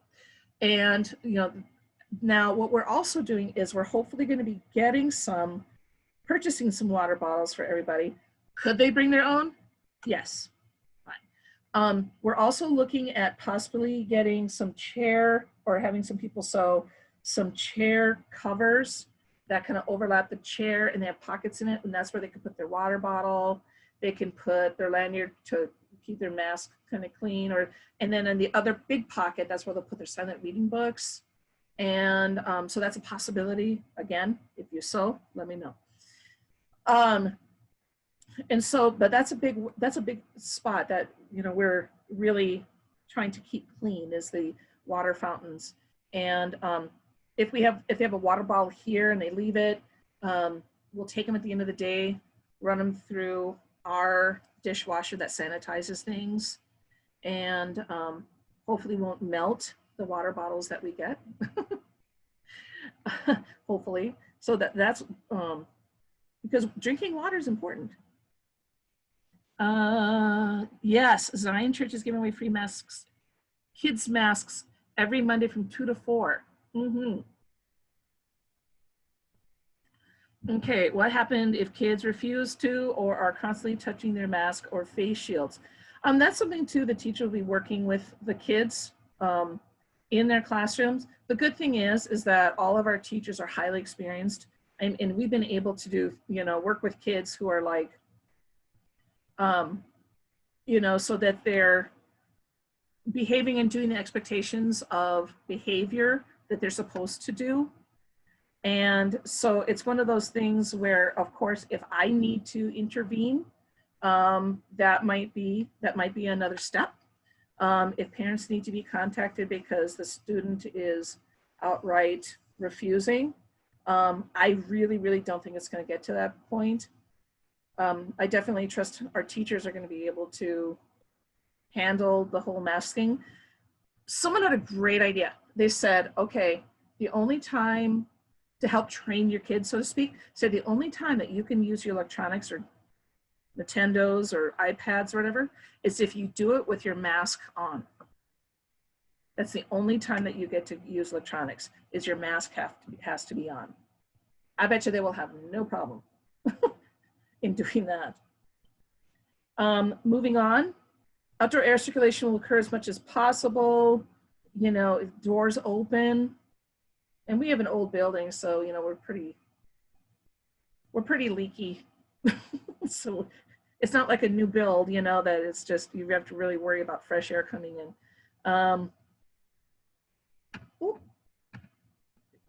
Okay. Neck gaiters are, okay, that's another thing. Okay, those neck gaiters, those are really slick. Or they get things that are scarves with hooks. I'm gonna get some of those scarves with hooks. And yeah, some of those neck gaiters are gonna be really cool. That's a nice option as opposed to a mask. You know, bandanas. You know, it doesn't have to be a mask that hooks on the ears. I have glasses, I have hearing aids, and then a mask. And my hearing aids go flying sometimes. Okay, curriculum and instruction. This is definitely, we're going to be diving deeper into this with our amazing staff.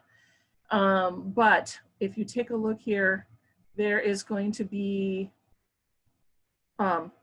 take a look, flexibility of planning as students may not be prepared for the rigor of the traditional start of the year. We're going to take them from where they're at and move them forward, you know, and we'll move forward at a speed that is appropriate to their age, to what they need, you know, and so, but they're going to be, we'll be able to definitely keep them moving forward.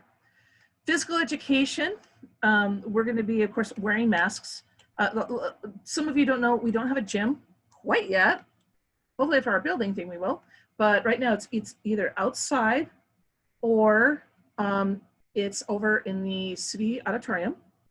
And so they would have to wear masks over there, and then they can take them off, and then Mr. Kataska will ensure that they're spaced out and when they're running around and stuff like that. Music, Mrs. Kanat is going to be going to the classroom, so the kids won't have to come to her.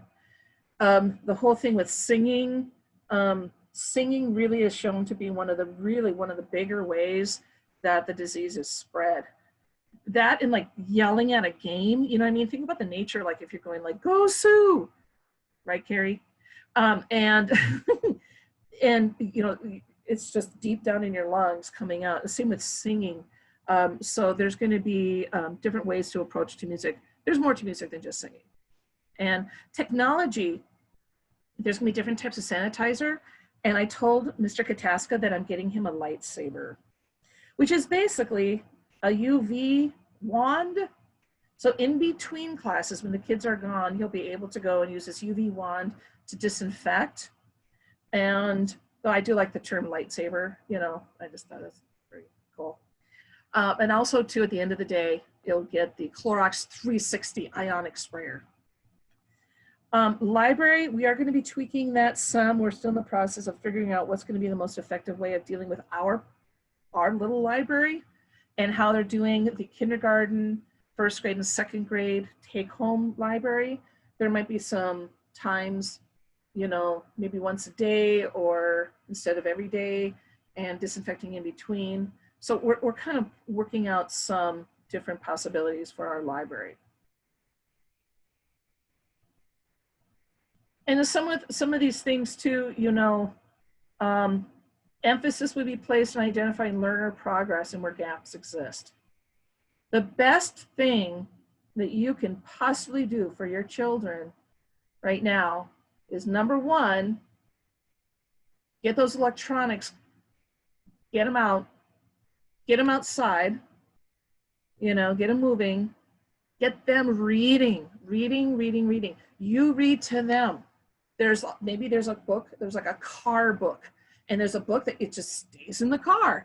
And then it's like they read a little bit each time you're in the car. They read to you, you read to them. You got an audio book. Read. Do some crafts, play some board games, you know, get outside, use the, you know, but I know, I have 3 girls. I know about, it's easier with the computers and iPads and phones. I don't know how many TikToks, you know, my daughter can make. I get sucked into TikTok. But that's one of the things we will be doing, the baseline reading assessment before school. so that we can really see where they're at and we can plan accordingly.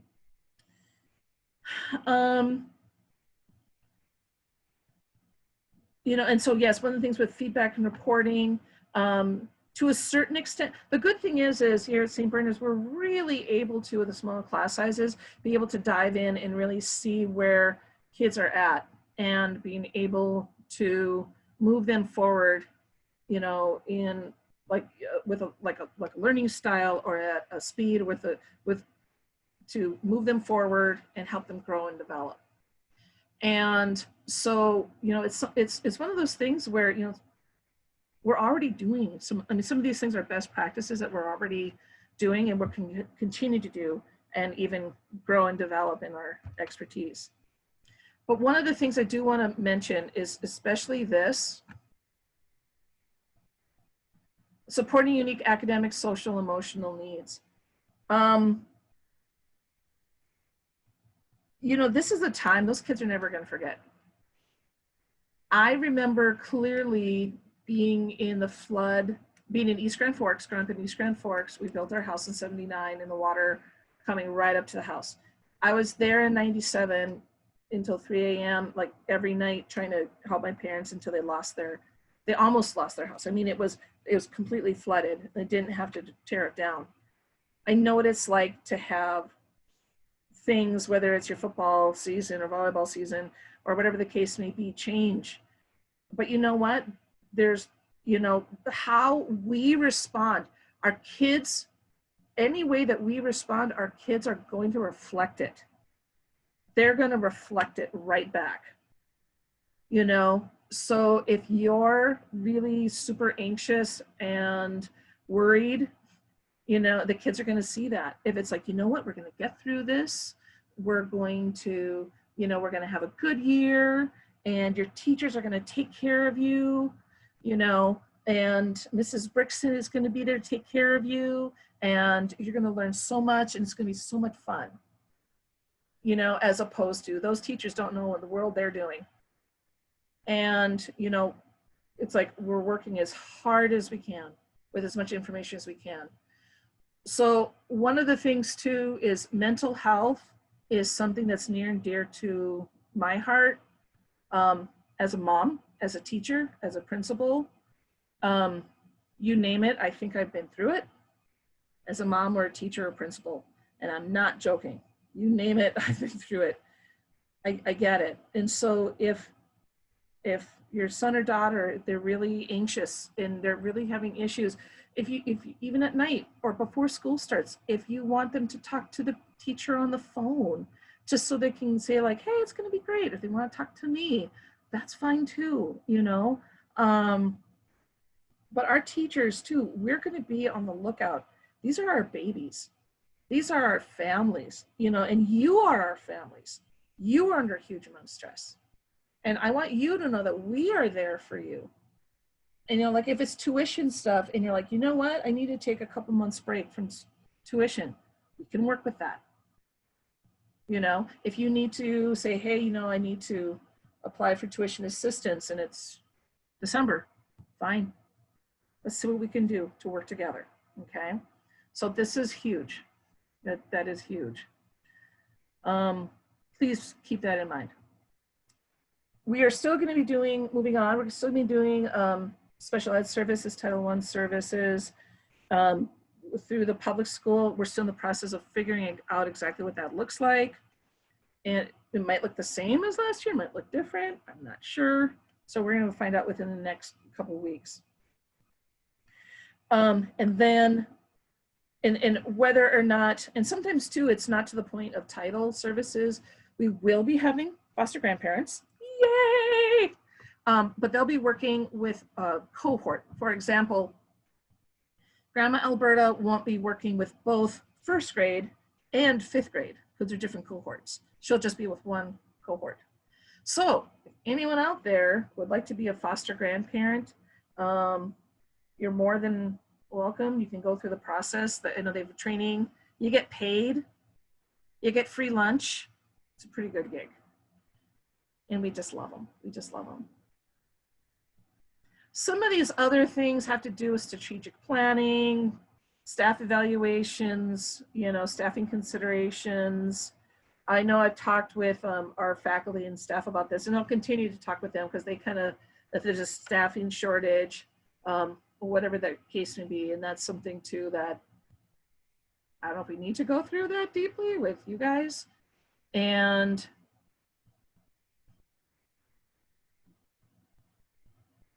let's see, some of the events that we've had in the past. We've done a lot of things through Zoom for training. We've done a lot of things where there's one person per table down in the basement. But back to school night, and I talked about this before, I mean, like a Sign Up Genius or something like that, and that's gonna be coming out shortly. Parent-teacher conferences, it's either going to be Zoom or in person and socially distanced, as that's in October, yeah, October. And so we'll know more probably near the end of September of how those are gonna run. Field trips, only they're allowed for social distancing and maintenance of the cohort groupings will be allowed. There are field trips that are a possibility, but things might change. Deportage, still not sure the status of that. And we just gonna have to kind of wait and see on that. School picture day is, okay, preschool, everybody except for pre-K.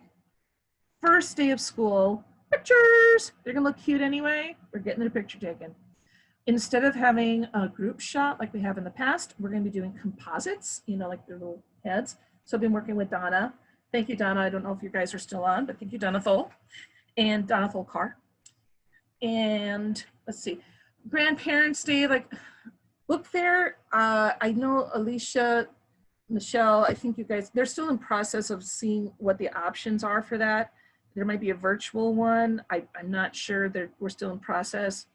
But things like a grandparent lunch, parent lunch, stuff like that, you know, we're just not going to be able to have, but perhaps we can do something special in a different way, you know. All Saints Day party, that's going to be more individual in their classrooms as opposed to our carnival. Living Rosary, and that'll be with cohorts as opposed to the whole school. And we did talk about Mass before. And I think the key thing is all of this. Maintaining a connectedness with all of you and trying to communicate as much as I possibly can. And I know it might get to the point where, hey, maybe this is annoying. Oh my gosh, I got another text from Brixton. Ugh. But you know, sometimes too, it's like, maybe like, oh, I forgot that until I got the reminder text, you know? And so I guess it's better to err on the side of too much information in this case than not enough. We will really be getting into that Facts Family Portal. I'm still learning it. The teachers are still learning it, but I think it's gonna be a wonderful tool eventually. But I think the key thing is, it says here, we must remain true to who we are and keep our identity close to our hearts as we evaluate the events and functions that must be changed or discontinued due to COVID-19. Challenging time can be an opportunity to focus on our mission, you know, and so we want to keep on to the Catholic social teaching of solidarity. We're in this together, and we are so blessed to have you, you know. I know someone's asking here, what happens, for example, third grade is quarantined and we have another child in first grade? Will siblings be required to quarantine too if only one grade level is quarantined?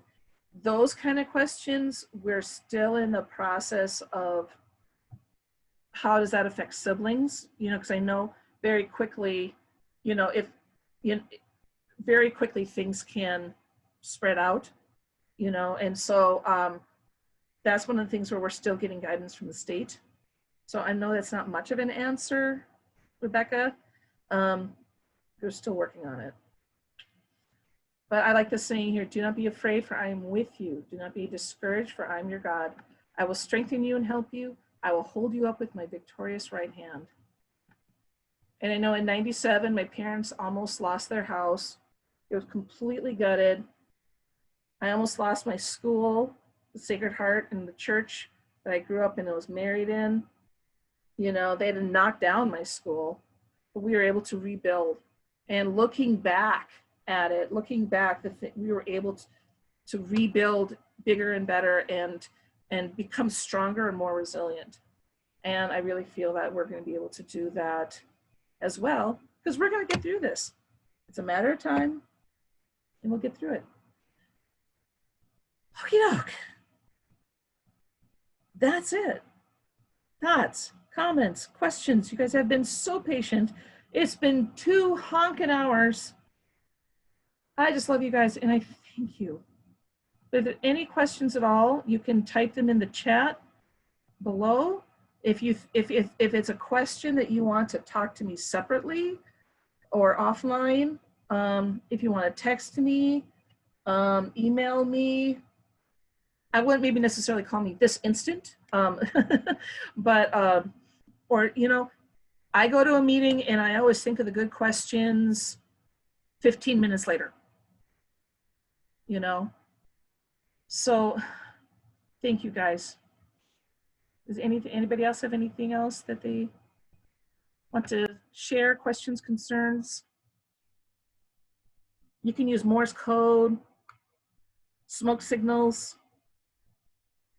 naval flags, you know, whatever you need to, you know, will hopefully be help. Oh, thank you, Michelle. Thank you, Rhonda. But with that, again, welcome to our new families. I see that there's a number of you out there. We so appreciate you. And I know this is a weird time to jump in on this, but we do appreciate you taking a chance with us and coming in. And thank you, everyone. And I think with that, I'm going to end the meeting. Thank you, guys. Oh, thank you. You bet. I'm going to end the meeting. If you need anything, call me. But you take care. Have a great day, guys. Bye-bye.